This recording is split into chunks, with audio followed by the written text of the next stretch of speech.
Praise the lord. ఈ రోజు దేవుని మాట మలాకి గ్రంథము 2వ అధ్యాయం 7వ వచనం. యాజకులు సైన్యములకు అధిపతియగు యెహోవా దూతలు గనుక జనులు వారి నోట ధర్మశాస్త్ర విధులను నేర్చుకుందరు, వారు జ్ఞానమును బట్టి బోధింపవలను. ఆమేన్.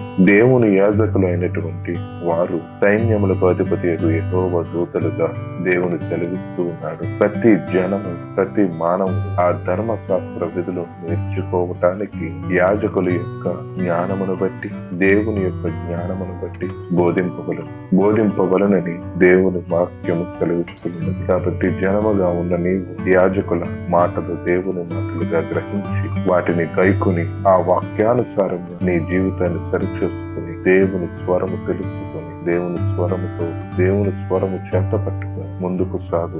దైవ దీవెనలు పొందుకో, ధర్మశాస్త్ర విధులను నేర్చుకో. దేవుడు నిన్ను బహుగా దీవించి ఆశీర్వదించును గాక. ఆమేన్.